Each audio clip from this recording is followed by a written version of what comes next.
Bicycle for a Day is a global bicycle initiative. The idea being that to try to get everybody around the world not to use gas-powered vehicles for a day. Of course, you want to encourage people to ride bicycles every day. Sure.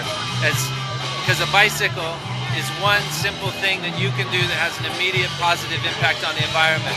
When people hear terms like global warming and carbon emissions, the bulk of the 300 million people that live in America over the age of 12 don't know. I mean, there's just so many people that when they hear that, they go like, all right, what am I supposed to do? It's something the government should do. This is something that somebody else should take care of. And what you got to do when there's a big problem, which we face, is try to find ways to empower people to do something, to give them tools to do something. And for the last 8 years, we pretended as if there wasn't a problem, when we knew quite well that there was a tremendous problem, that the transition that the world was going through, with the weather patterns that were starting to change, and the way that there's so many things, it's just too complicated to talk about. But so my father said to me when I was a little boy, he said, you can point your finger and get angry, or you can point your finger in a direction for solving problems. And you can look at problems and say, that's a problem, or you can say, okay, here's the solution. What do I have to do to solve the problem? And that's just how I've always approached my life, is like, what can I do to solve the problem? Not to complain about it, but what can I do? Because complaining doesn't get anything done. We have to be a part of a solution, not to come sit and complain and be complacent and wait for somebody else to solve the problem. Nobody's going to clean this up but us. It's too big a problem. And our lifestyles continue to contribute to it. Most trips that people make on bicycles are within a few 3-4 miles. Right. And it's not really difficult, unless you're living up in the mountains, to go up and down the streets of Washington, to go up and down the streets of Los Angeles, to go up and down the streets of New York City. You have to be conscious. You don't want to ride around with your head up your ass, right, because you'll get hurt. But what a wonderful thing to remember to be conscious. Yeah. Because how often we drive our cars, we get from here to there, we weren't even aware of the drive that we made, the journey that we make. When you get on a bicycle and you make that journey, you become conscious of global warming because you're breathing it coming out of the back ends of automobiles. Right. You become conscious of the world that you're pedaling through. You can taste the air. You can taste when a tree is, what stage of, if it's the fall, you can taste the smell of those leaves in the springtime, the sweet smells of the flowers. It's you want to be an environmentalist, get on a bike and become part of the environment. Move through it on a bicycle. Switching gears, so to speak. What can Hollywood do, and what is Hollywood doing, and what does it need to do, including the people who are in it, to continue to spread an environmental message and to get greener? Well, I did something about almost how many years ago? 13 years ago, 14 years ago, I made a budget of how much paper one agency was using for printing screenplays. Wow.